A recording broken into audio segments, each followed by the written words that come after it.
कांग्रेस ने प्रदेश को बाढ़ ग्रस्त घोषित करने और केंद्र से 5,000 करोड़ रुपए के राहत पैकेज की मांग की है।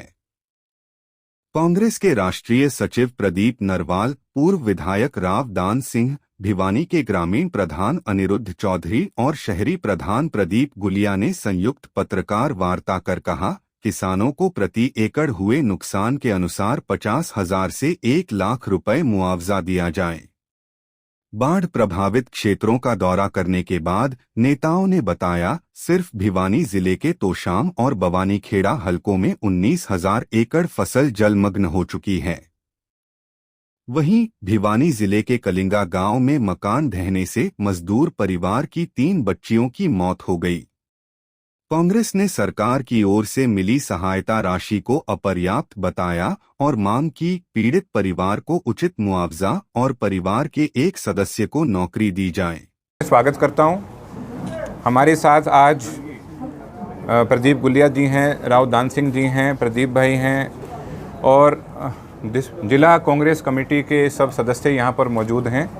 और ये आज हम सब एकत्रित होकर उपायुक्त महोदय को एक ज्ञापन सौंपने जा रहे हैं। पूरे भिवानी ज़िले में जल भराव की स्थिति बहुत भयानक बनी हुई है। तोशाम हलके में, बवानीखेड़ा हलके में, भिवानी हलके में हर जगह जल भराव की स्थिति है। सागबन गांव का जो हाल है आप अच्छे से जानते हैं। इतना समय हो गया वहाँ से पानी नहीं निकल पा रहा। गांव के लिए बहुत ही खतरे की स्थिति बनी हुई है, घरों में पानी घुसा हुआ है। तो हम कुछ मांग लेकर हम उपायुक्त महोदय के पास जा रहे हैं, जिसमें सबसे पहली ये है कि इस समय एक विशेष गिरदावरी की ज़रूरत है। मुख्यमंत्री महोदय से हम इस बात की मांग करते हैं कि विशेष गिरदावरी कराई जाए और जहाँ जहाँ फसल का नुकसान है पर एकड़ 50,000 का मुआवजा दिया जाए। और साथ के साथ में ये इस बात को मन में रखते हुए, ध्यान में रखते हुए, जहन में रखते हुए कि अगली फसल भी बोना बिल्कुल नामुमकिन हो गया है, आगे और ज़्यादा इस चीज़ का मुआवजा देना ज़रूरी है, क्योंकि इस समय बहुत ही विपरीत परिस्थितियों के बीच किसान हमारा गुज़र रहा है। और साथ के साथ में घरों का बहुत नुकसान हुआ है। अगर हम कलिंगा में उस इंसिडेंट की बात करें जहाँ पे 3 छोटी बच्चियों की जान गई है, एक छोटा सा बच्चा है वो चोटिल हुआ है और माँ बाप की स्थिति ऐसी हो गई है कि वो शायद अब दोबारा मजदूरी ना कर पाएँ। तो हम उनके लिए सरकारी नौकरी की भी मांग करते हैं। और साथ के साथ में जब इतना जल भराव होता है तो महामारी का भी एक डर बना रहता है। तो हम अभी से सचेत करना चाहते हैं एडमिनिस्ट्रेशन को, प्रशासन को, कि सारी पुख्ता इस चीज़ का इंतज़ाम किया जाए कि किसी प्रकार की कोई महामारी ना बन पाए। और ये सिर्फ आज के दिन की बात है, इस समय तुरंत प्रभाव से जो काम करना है उसकी बात है। हम भिवानी ज़िले के लिए एक विशेष पैकेज भी हम सब मांग रहे हैं, जिससे यहाँ की जो ड्रेनेज है, नाले हैं, उन सब को एक आधुनिक तरीके से आज के हिसाब से जैसा एक होना चाहिए इलाके में, वैसे उसी तरीके से तैयार जो इस समय नाले टूट गए उनको एकदम से तुरंत प्रभाव से ठीक किया जाए। और साथ के साथ में जो कहीं कच्चे हो रखे हैं नाले, कोई उनको और मजबूत किया जाए। ये सब मांगे हैं जिनको लेकर हम उपायुक्त महोदय से मिलेंगे। अब तो इंद्रवेश ऐसा है भैया, अभी तो नुकसान होता चल रहा है। अगर हम बात करें तो कम से कम नहीं तो 15,000 एकड़ की फसल तो ख़राब हो चुकी है। हाँ, ये सिर्फ बवानीखेड़ा में भी लगभग इतना ही आप मान के चलो। और इसीलिए हम ये मांग कर रहे हैं कि उपायुक्त महोदय की निगरानी में इसकी विशेष गिरदावरी होनी चाहिए। और ये पोर्टल वाले सिस्टम से नहीं, वहाँ पर अधिकारी खुद जाकर और जो सर्वे करें, और वो भी सिर्फ जो किसान संगठन हैं उनके और गांव के जो मौजूद आदमी हैं उनको साथ लेकर इस चीज़ का आपको गिरदावरी करनी चाहिए, ताकि सब इस चीज़ से संतुष्ट हों। क्योंकि ये इस समय एक आपदा का समय है और आपदा सरकार को घोषित कर देनी चाहिए इस समय। सारे सम्मानित प्रेस के साथियों, आज ये हमारा सौभाग्य है कि आपके माध्यम से हम हमारे भाई प्रदीप जी के इस कार्यालय में हमें पहुंचने का अवसर मिला।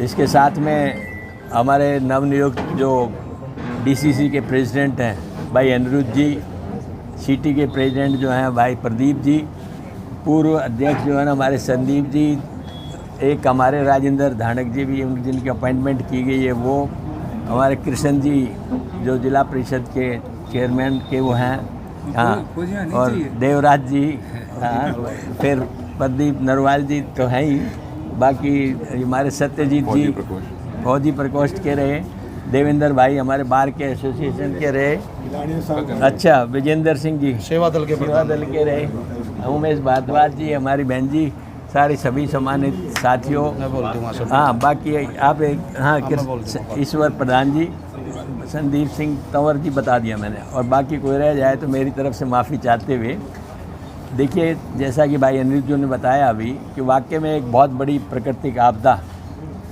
पूरे हरियाणा में आई है और उसके साथ लगते हुए प्रदेश पंजाब और हिमाचल प्रदेश के अंदर है। मैं मानता हूँ कि प्राकृतिक आपदा एक ईश्वर का काम है, वो किसी के बस की बात नहीं, लेकिन प्रशासन की जिम्मेदारी बनती है कि कोई भी आपदा आती है उसको समय रहते हुए पहले से सोचे विचारे, एंटिसिपेट करे और एक्सीजेंसी के अंदर जो भी उनके पास डिजास्टर मैनेजमेंट का सिस्टम होता है उसको लागू करें। आज हमने अपने यहाँ पर आकर के देखा कि वाकई में सरकार की तरफ से किसी तरह की कोई सुविधा सच्चाई के रूप में नहीं पहुँचाई जा रही है जिससे हम कह सकते हैं कि उसका आम आदमी को एक फ़ायदा हो रहा हो। जहाँ तक रहा सवाल केंद्र गवर्नमेंट का, आपने देखा होगा कि प्रधानमंत्री महोदय ने दौरा किया हिमाचल प्रदेश और पंजाब का, जबकि हरियाणा भी बाढ़ग्रस्त बहुत बड़ा क्षेत्र है। हरियाणा को आज तक बाढ़ग्रस्त क्षेत्र घोषित नहीं किया। हम ये मानते हैं कि बाढ़ग्रस्त क्षेत्र हरियाणा को भी घोषित करना चाहिए कि हरियाणा की कम से कम भी 1900 एकड़ से 19,000 एकड़ से ज़्यादा ज़मीन तो अपने 2 हलकों के अंदर ही मतलब प्रभावित है और बाकी हरियाणा रह जाता है अलग। तो ये समझते हैं कि सरकार को हरियाणा को भी बाढ़ग्रस्त घोषित करना चाहिए। जो पैकेज उन्होंने पंजाब के लिए दिया 1600 और 1400-1500 रुपये दिए हैं, उन्होंने करोड़ रुपए दिए हिमाचल के लिए, बहुत यानी मीगर अमाउंट जिसे कह सकते हैं, छोटी अमाउंट है। इससे कोई ऐसा प्रयोग नहीं कर सकते जिससे किसी बाढ़ राहत के कार्य में लगा करके हम ये कहें कि अब इसका उचित प्रयोग हम कर पाएंगे। हरियाणा के लिए अभी तक कोई किया ही नहीं है कोई, और ख़ास तौर पे भिवानी, मैं समझता हूँ कि हमारी एक स्पेशल मांग है कि वैसे तो समस्त हरियाणा को दें और विशेष तौर पे भिवानी को दें, क्योंकि यहाँ जिन गाँव के हालात देखिए है, किसान बहुत मतलब बुरी हालात के अंदर है। जिसके घर के अंदर 8 से 10 फीट का पानी खड़ा हो तो अंदाज़ा लगाइए कि उस घर की परिस्थितियाँ क्या होंगी। आज पानी चला भी जाता है, सूख भी जाता है, तो भी उस घर की परिस्थिति आने वाले समय में क्या होगी, उसके घर की आर्थिक स्थिति क्या होगी। इन सब बातों को देखते हुए हम कह सकते हैं इन हालातों में सरकार से हमें चाहिए कि ज़्यादा से ज़्यादा राहत कार्य यहाँ पर दिया जाए। इसी को लेकर के ज्ञापन अब सारे जने हम मिलकर के माननीय डीसी महोदय को देने जा रहे हैं और उनसे मांग है कि 50,000 से 60,000 पर एकड़ का मुआवजा सरकार को तुरंत प्रभाव से गिरदावरी करा के उन किसानों को देना चाहिए, ताकि उनको कम से कम आने वाले समय में तो एक भविष्य नज़र आने लगे। मैं समझता हूँ कि सरकार इस बात का संज्ञान लेगी, खाली बातों में नहीं और वादों में नहीं, सच्चाई के अंदर किसान की मदद करने की बात करेगी। ये हम आपसे कहना चाहते हैं। बाकी सारी बातें आपने भाई बताया, 3 बच्ची जो एक बिल्डिंग कलेप्स होने की वजह से कलंगा में गिरी हैं, तो वो भी वाकई में एक दर्दनाक हादसा है। उस परिवार को भी पूरी सहानुभूति पूरे समाज की भी है, तो परिवार के साथ में सरकार की भी होनी चाहिए कि उन बच्चों की राहत के लिए, उस परिवार की हिम्मत और हौसला बढ़ाने के लिए उनकी पूरी मदद की जाए। आप सब ने यहाँ हम लोगों को सुना है और आगे और भाइयों को भी सुनेंगे। मैं तो इतना ही कहना चाहूँगा कि आपका बहुत बड़ा रोल होता है, तो आप इस बात को तुरंत प्रभाव से सरकार के संज्ञान में भेजने का प्रयास करें। ग्रामीण के अध्यक्ष अनिरुद्ध चौधरी जी, हमारे बहुत ही वरिष्ठ नेता, पूर्व मंत्री, यहाँ से लोकसभा के प्रत्याशी रहे राव दान सिंह जी, हमारे बहुत ही संघर्षशील भवानीखेड़ा से पूर्व प्रत्याशी रहे प्रदीप नरवाल जी, और सभी कांग्रेस के वरिष्ठ नेता यहाँ बैठे हैं। सबका नाम मेरे से पहले भी सभी ने लिया है। ज़्यादा समय न लेते हुए मैं एक ही बात आप लोगों को कहना चाहूँगा कि गांव में भवानीखेड़ा और तुसाम, खासकर तुसाम में एक सांगवण गांव में तो ऐसी हालात पैदा हो गई है, वहाँ अनिरुद्ध हमारे जिला अध्यक्ष जी भी जाके आए हैं, अपने निजी कोष से भी इन्होंने वहाँ मदद दी है। अभी वहाँ राव दान सिंह जी और हम सभी साथी वहाँ गए थे, उन्होंने बताया कि अनिरुद्ध जी आए थे, अनिरुद्ध जी ने अपने पर्सनल निजी कोष से वहाँ ट्रैक्टर भी भेजे, जेसीबी भेजे और भी बहुत सी मदद करी। राव दान सिंह जी ने भी वहाँ अपने निजी कोष से 1,11,000 रुपये वहाँ की पंचायत को दिए।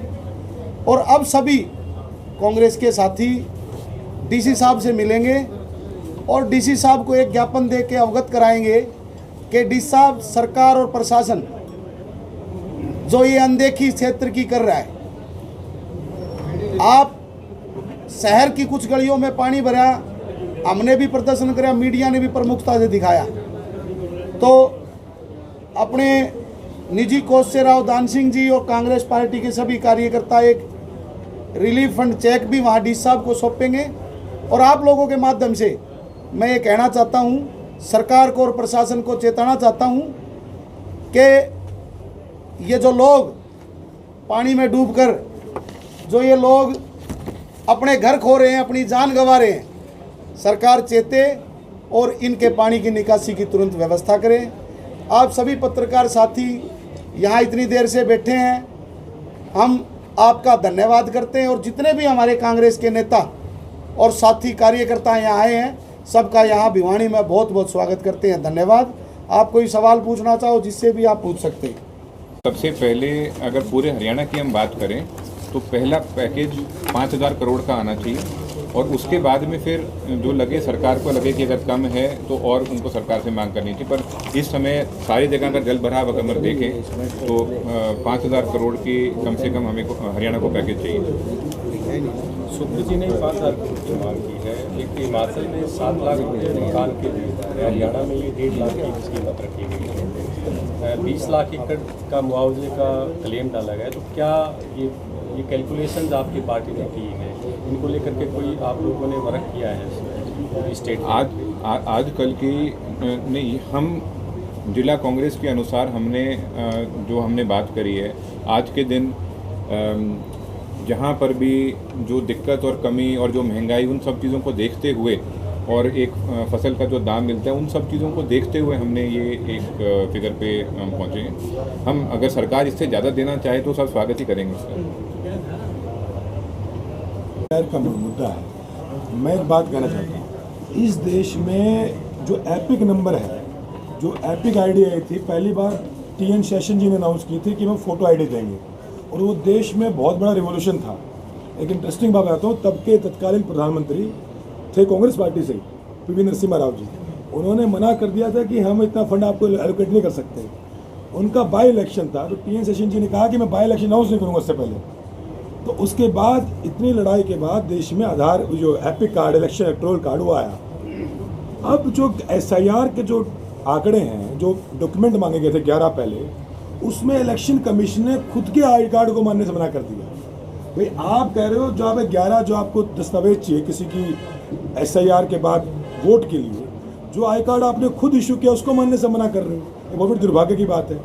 आधार कार्ड इस देश में, पूरे देश में लागू किया गया, फिंगरप्रिंट मैच करके किया गया। आप उस आधार कार्ड को इंक्लूड करने के लिए सुप्रीम कोर्ट का आदेश देना पड़ा। तो कहीं ना कहीं जो पूरा SIR का मुद्दा है, ये बिहार चुनाव को मैनिपुलेट करने की कोशिश की गई है। मैं आपको एक और बात कहना चाहता हूँ, बिहार में सीमांचल में, क्योंकि मेरे पास डाटे हैं इसके, सीमांचल जिले में सबसे ज़्यादा वोट कट हुआ है सीमांचल के जोन में, जिसमें पूर्णिया, अररिया, किशनगंज और कटिहार जिला आते हैं। और इन चारों जिलों में भाजपा बहुत कमज़ोर है। जहाँ भाजपा कमज़ोर है वहाँ जो लोग कांग्रेस के वोटर हैं या इंडिया गठबंधन के वोटर हैं, उनके वोट काटे गए। आप डाटा उठाना, सबसे ज़्यादा वोट कहीं काटा गया तो बिहार में सीमांचल में काटा गया।